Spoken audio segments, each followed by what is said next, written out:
Halo sobat.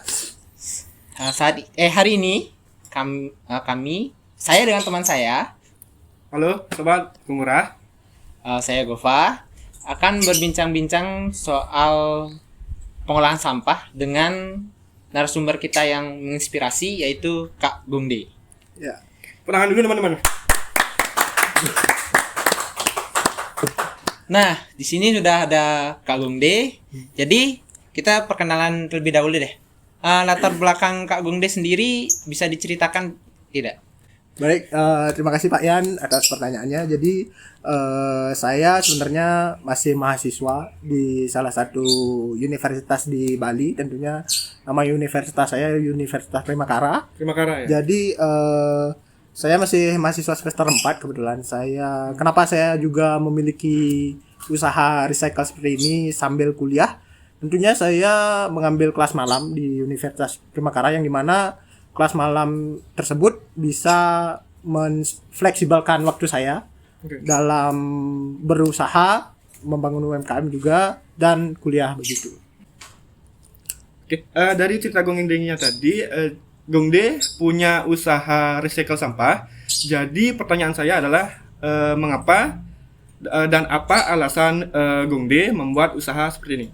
Mengolah sampah menjadi barang yang berguna, gitu kan maksudnya? Nah, mengapa dan alasannya mungkin Oke, alasannya juga betul. Untuk yang pertama itu jelas ya, untuk saat ini peringkat Indonesia adalah peringkat 5 penghasil sampah tentunya di dunia. Oh ya, betul. Dan kemarin kita dapat contohkan bahwa kenyataannya adalah TPA di Bali itu 3 TPA terbakar.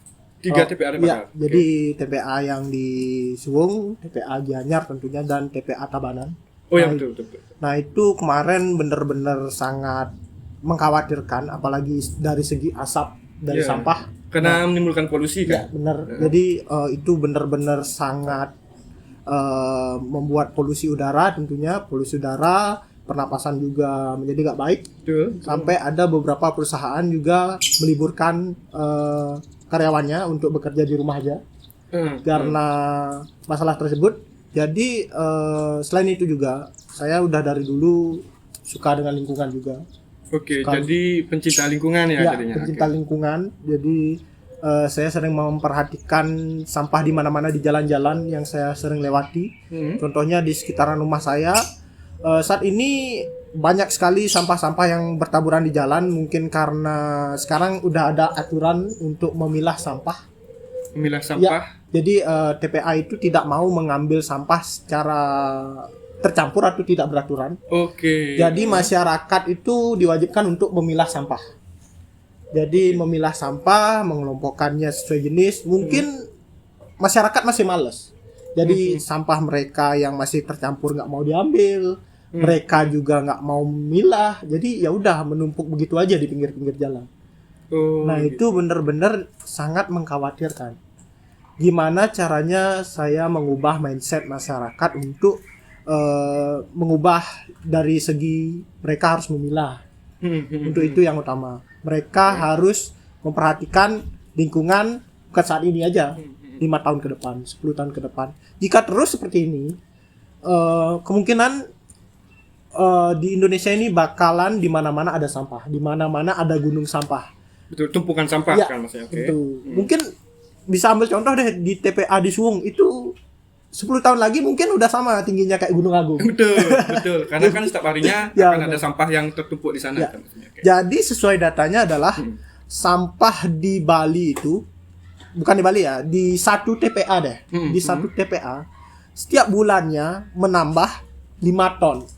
5 ton Ya. setiap bulan. Iya, setiap bulan. Jadi bayangkan itu selama tahun-tahun ke depan jika terus seperti itu. Betapa tingginya TPA-TPA itu menampung sampah. Sebenarnya ada cerita sedikit.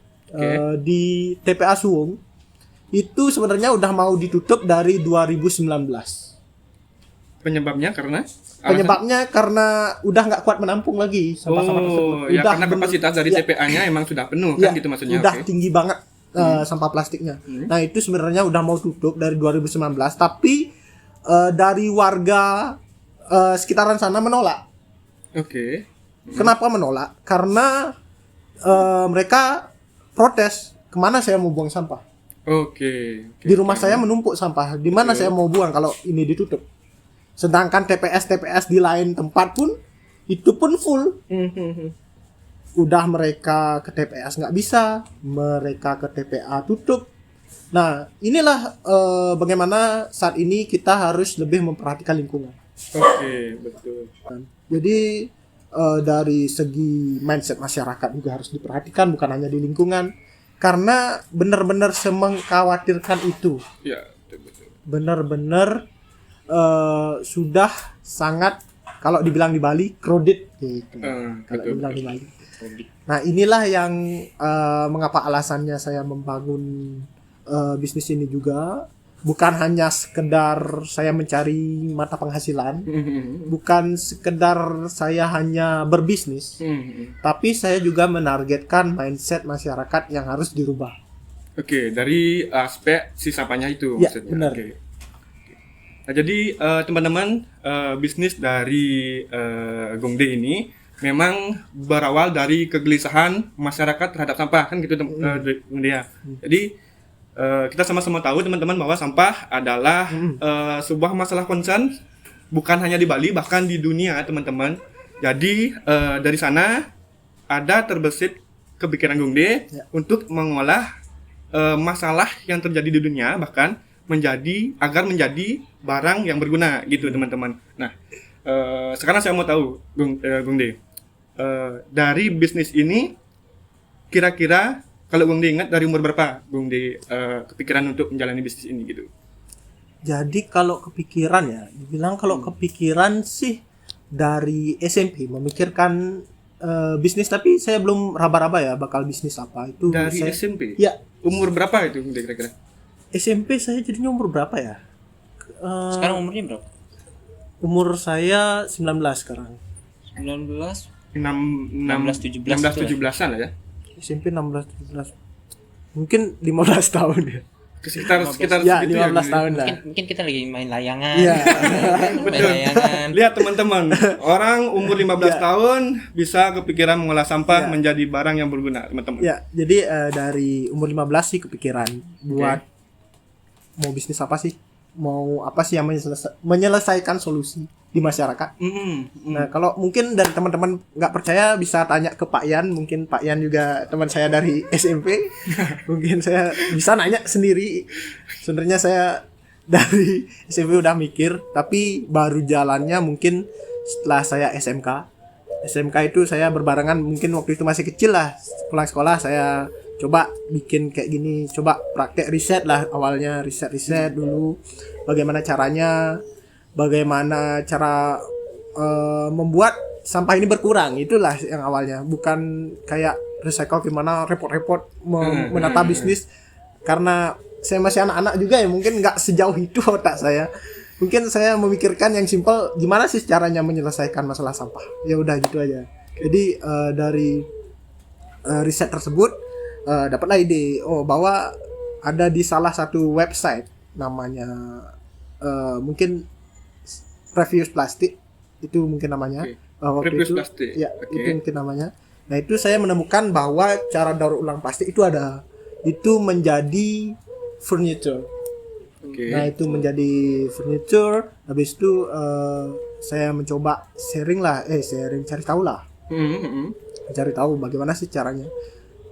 Setelah saya sharing, tentunya itu nggak cukup, itu masih belum jelas, karena waktu itu mungkin dari segi websitenya juga nggak terlalu buka-bukaan ya soal karena mungkin daur ulang dari bisnisnya Ya. gitu kan, kita jadi ada satu teknik atau satu taktik yang memang nggak disediakan di sana, Ya. maksudnya nggak cantumin di sana. Ya. Jadi dari Gongdae sendiri aktif untuk searching Ya. bagaimana sih cara pengolahan sampah dari sampah ini bisa jadi apa aja sih, Ya. kan gitu Mas Chandra nih kan. Ya, benar. Oke.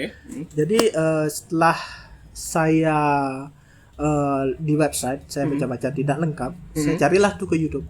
Ke YouTube. Ya. Oke, platform lain Ya, cari. bener. Oke. YouTube ada yang share, cuman mungkin waktunya nggak banyak ya, sekitaran cuma 5 menit, cuma 6 menit, segitu-segitu aja. Jadi saya pun merasa itu nggak cukup. Akhirnya saya memutuskan buat saya tetap riset, tapi saya juga harus riset tempat bahwa di Bali ini ada nggak seperti ini. Oh, jadi Gongde pernah riset ke tempat-tempat yang berada di Bali juga? Benar. Jadi di Bali itu baru ada 3 yang saya tahu. Baru ada 3. Tiga. Yang itu yang Gongde udah udah datangi apa belum ketiga-tiganya? Oh, udah datang. Udah Bukan ketiga-tiganya. udah datangin, ada yang menolak saya datang. Cuman ada satu aja yang menerima saya datang. Oke. Saya nggak mau nyebutin nama tempatnya. Mungkin Itu itu privasi ya, teman-teman. benar-benar privasi. Oke. Itu benar-benar di mana-mana bahwa teknik seperti ini privasi. Yang saya pikir sih sebenarnya kenapa harus privasi? Kenapa harus privasi? Ya, karena saya tahu ini bisnis, tapi bisnis ini jika orang tidak mengetahui mau sampai kapan masalah ini nggak berakhir. Oh, paham. Ya. Paham. Oke. Sama seperti resep dapur berarti. Ya, Resep Oke, dapur yang boleh di kayak resep tradisional gitu. Ketika nggak ada yang penurunnya, nggak ada penerusnya, ntar resepnya makan nggak ada gitu. Iya, Maksudnya akan punah gitu, Benar. nggak ada yang bisa masak Benar. kayak gitu lagi kan gitu maksudnya. benar. Oke. Jadi Paham.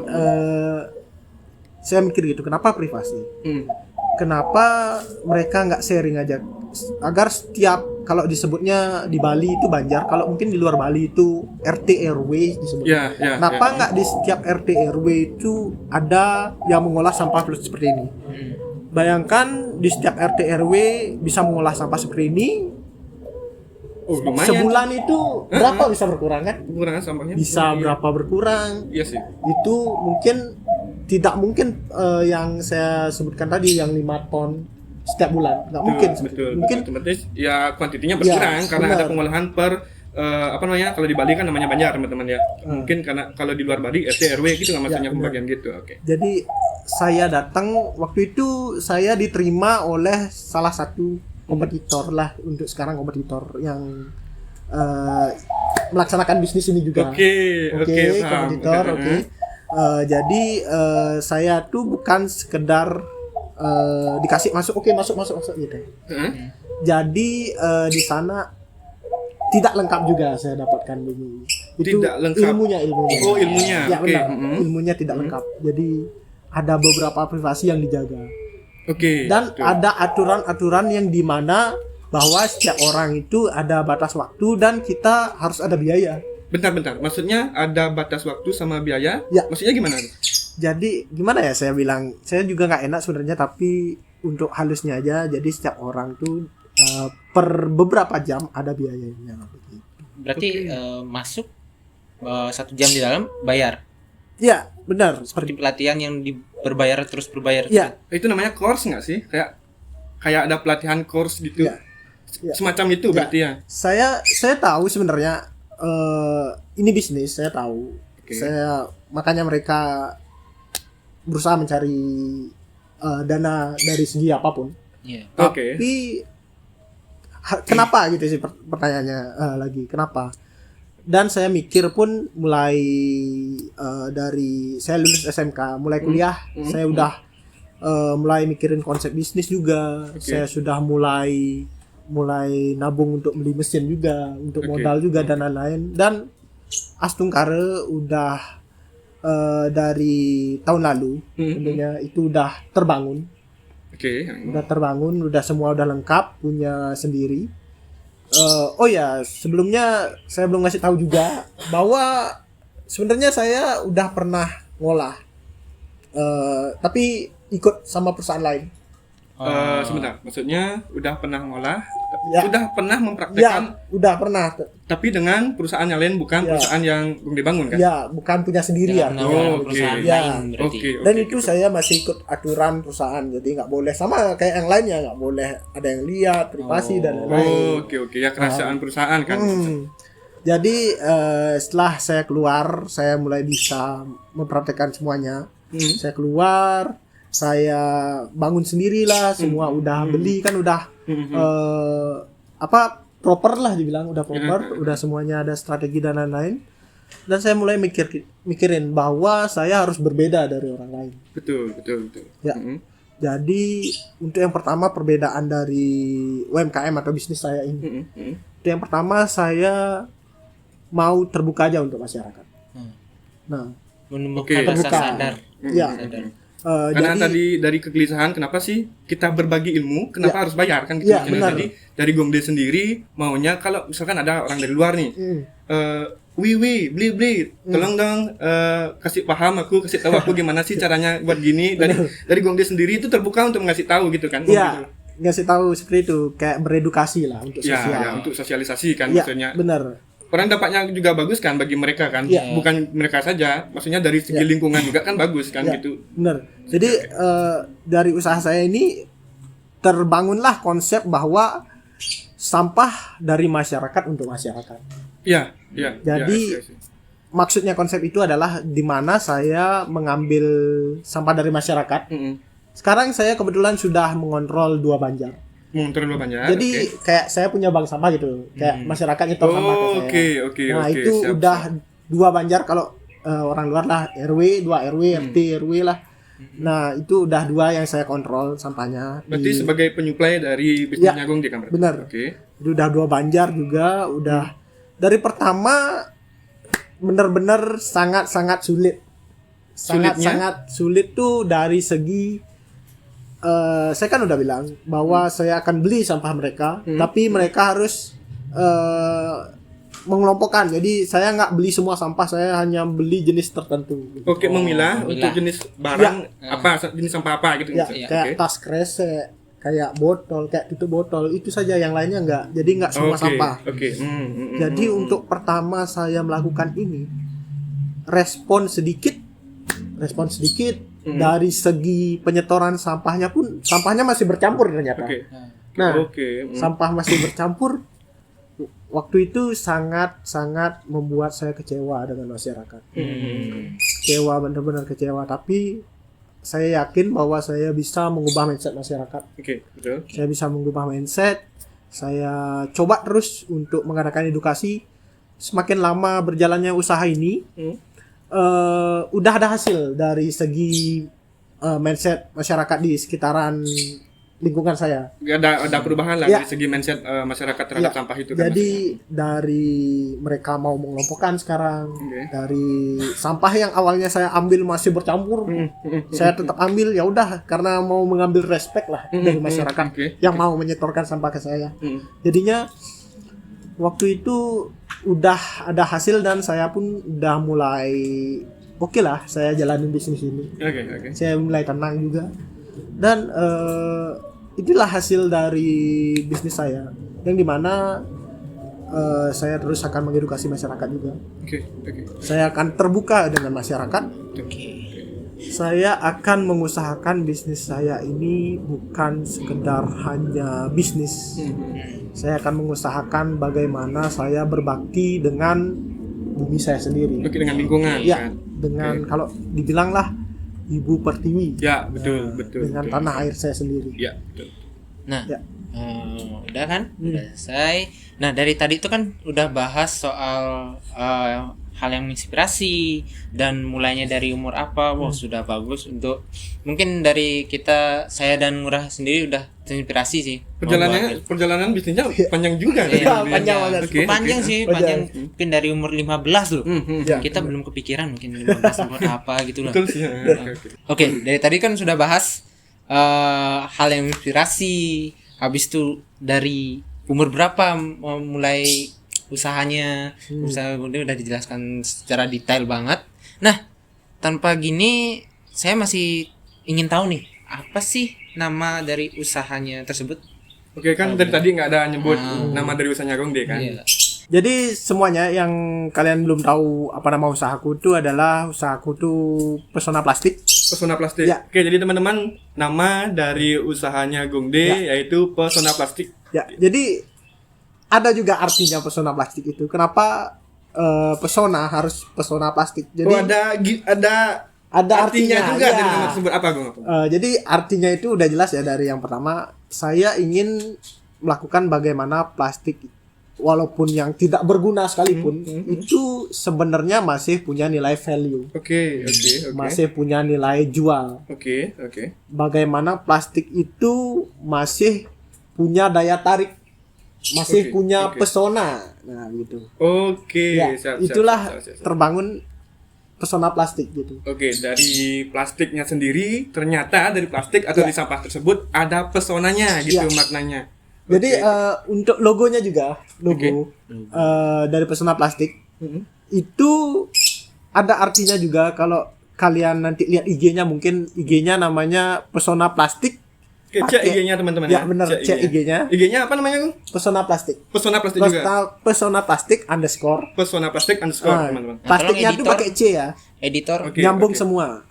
Nah, jadi websitenya juga ada, bisa dicek. Ada websitenya Ya, juga. ada website. Udah go digital Ya, teman-teman. benar, Oke. harus di Go Digital. Nama websitenya? Nama websitenya bisa dicek juga, pesonaplastik.biz.id. Jadi pesonaplastik.biz.id. Oke. Ya, benar. Jadi dari logonya itu, Hmm. dari logo tersebut lah dibilang, dari logo bisnis saya adalah tercipta, itu kan huruf P semacam begini dan ada bundaran kecil. Oke, Nah jangan itu lihat. kalau dibalik gitu seperti dia ngenggam bumi.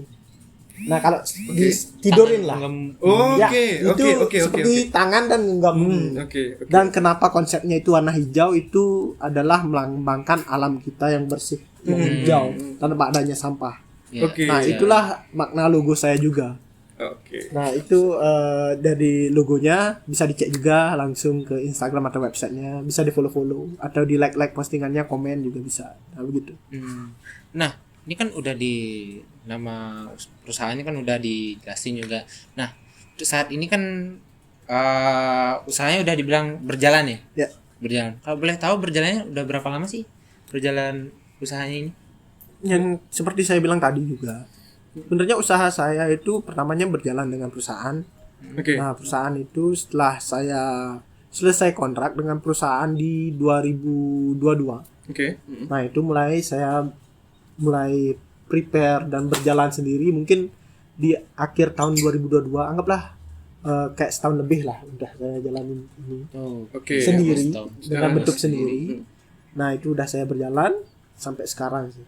Nah itu Jadi Pesona Plastik ini lahir di 2022 itu. ya benar. Oke, difokuskan dari tahun itu berarti kan. Oke. Itu masih masa COVID mulai sembuh lah. Oke. Udah mulai bertahap selesai kok pandemi. Ya, benar. pandemi. Oke, dari cerita tadi kan lumayan panjang nih Gung Ya. Dia. Dari awal Gung Dia belajar sampai terakhir tadi share terkait bisnisnya Gung Dia dan nama bisnisnya dan juga akunnya teman-teman. Ya. Jadi, nah pertanyaan saya Gung, sekarang umur berapa? Sekarang baru 19 mau ke 20. 19 ke 20, Ya. luar biasa. Jadi dari umur sekarang, Ah. dari jalannya bisnisnya, apakah Gung Dia merasa puas untuk bisnis ini? Atau gimana? Jadi tentunya saya nggak pernah merasa puas. Betul sih. Jadi bagaimanapun bisnis itu nggak boleh nge-stuck, Oke. atau UMKM lah dibilang. Ya maunya kan biar berkembang lagi Ya. menjadi lebih Terus besar kan gitu berkembang, Gung ya. Jadi berkembang lebih besar, jangan pernah merasa puas jadi manusia, bahwa semua itu nggak ada batasnya. Iya, betul. Semua itu pasti bisa lebih tinggi lagi. Jadi untuk kalian juga nih, untuk yang pemirsa yang nonton juga, teman-teman sobat-sobat yang nonton, jangan ngerasa bahwa diri kalian itu cukup.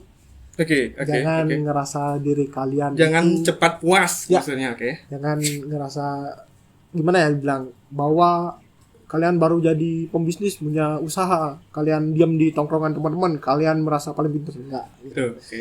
Jadi anggap saja kalian itu dimanapun tempatnya, kalian seperti gelas kosong.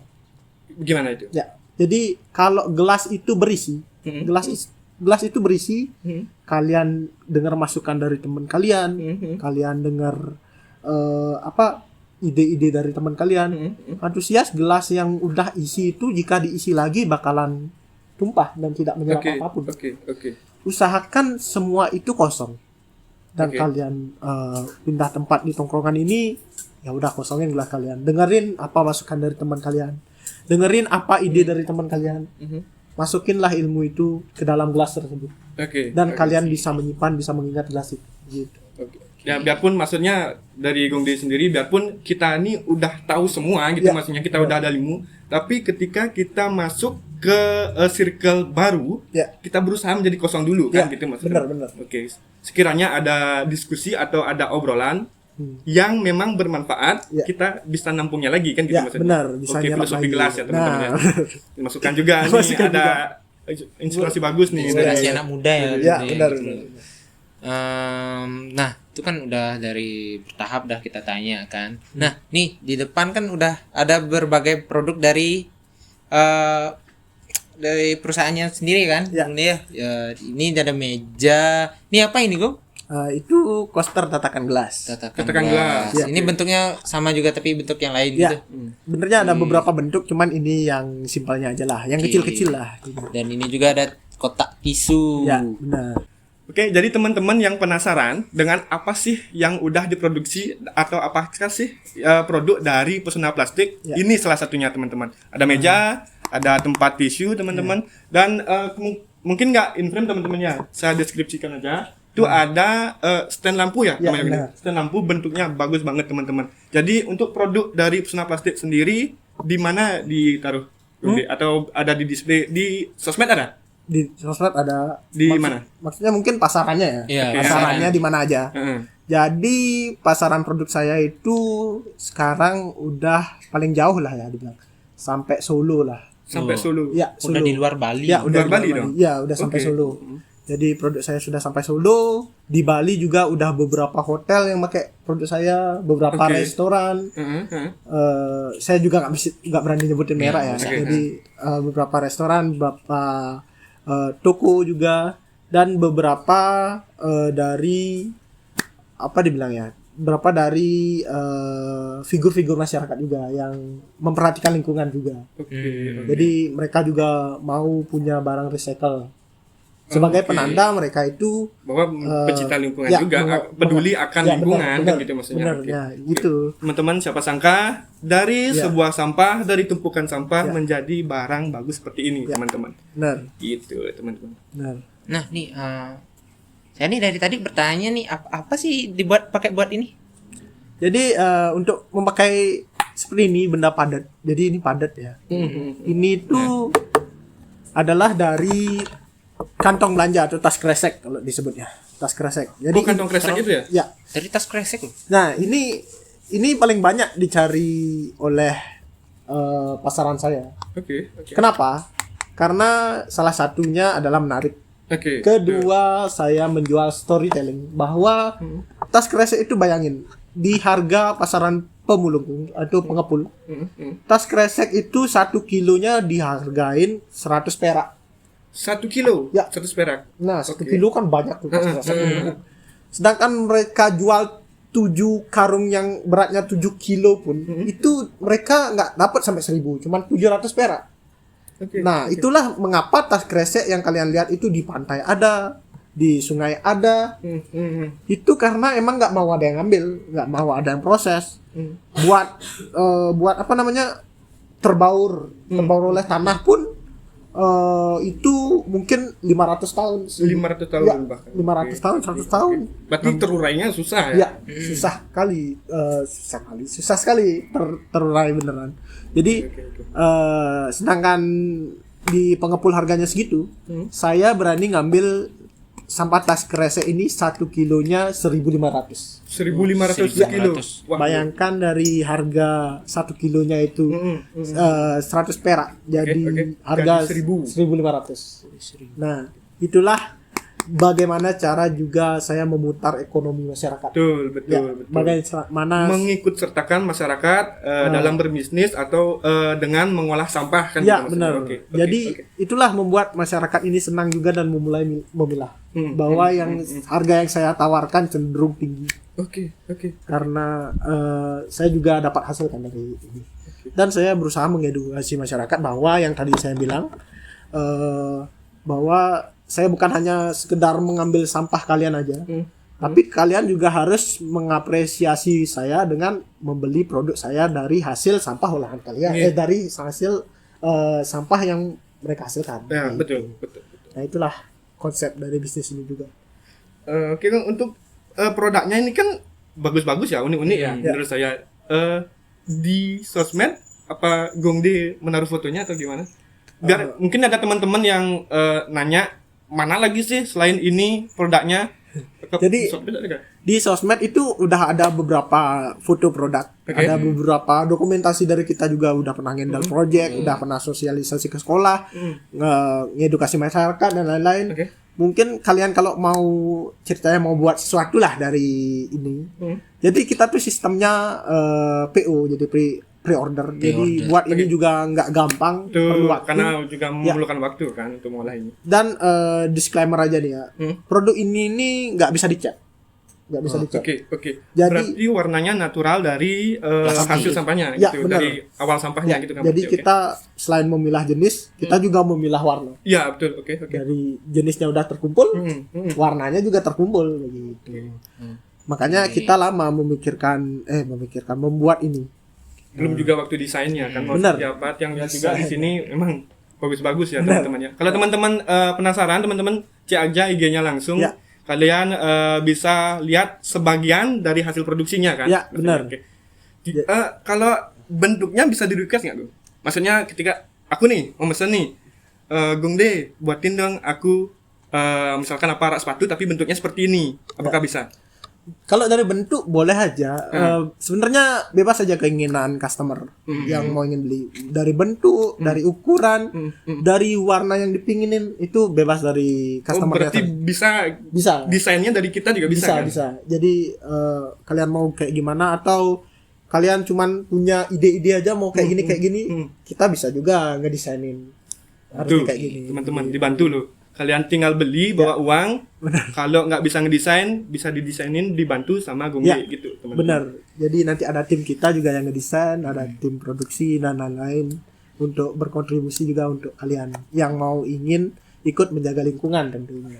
Oke. Last, Gung De, pertanyaan dari kami. Apa pesan Gung De untuk pemuda atau penerus bangsa kita dalam hal menjaga lingkungan? Gitu teman-teman. Pesan untuk hal menjaga lingkungan Ya peduli terkait lingkungan lah, kan memang dari awal concernnya kita adalah sampah adalah masalah terbesar, salah satu masalah terbesar dari bumi gitu. Bagaimana menurut Gung De untuk mengedukasi atau memberi masukan ke teman-teman kita gitu. Karena pengalaman Gung De kan udah lama tuh, dari 15 tahun. 15 tahun teman-teman. 15 tahun kepikiran sampah bisa diolah. Siapa? Dari umur 15 tepatnya, bukan dari 15 tahun. Dari umur 15 maksudnya, teman-teman.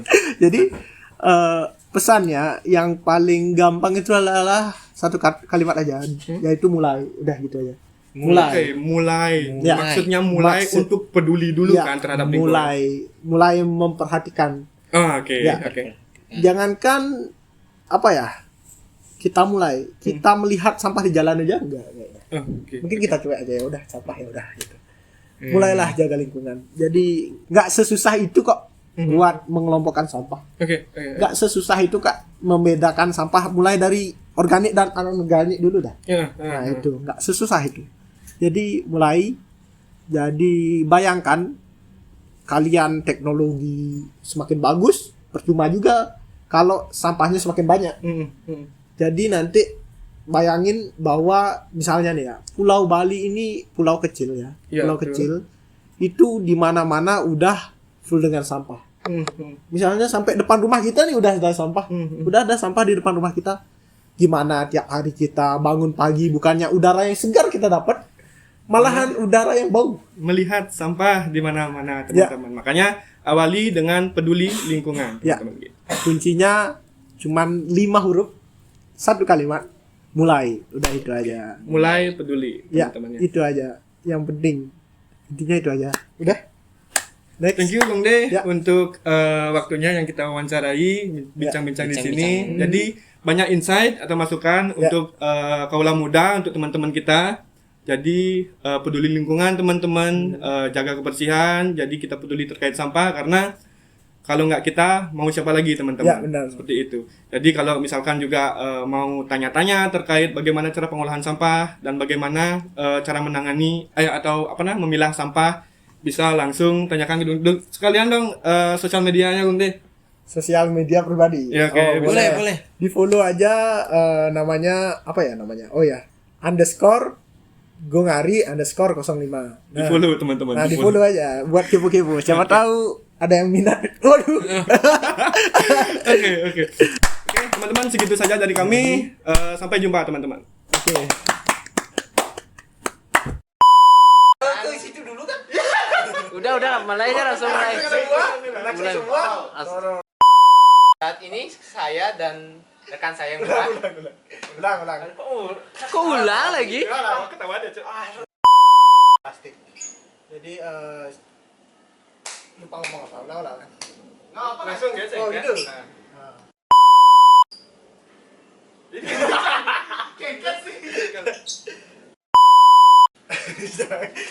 Ada main. Ngidang kok, Zoom. Baik, Pak Yan, terima kasih atas pertanyaannya. Gopa. Tadi kan perkenalan. Indonesia menjadi negara nomor berapa ya? Lupa. Orang, aku sambil ngejelasin ya, lihat dulu.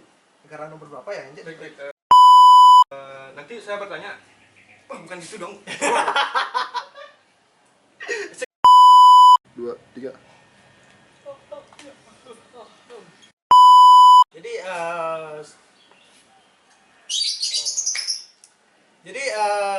Kak, jadi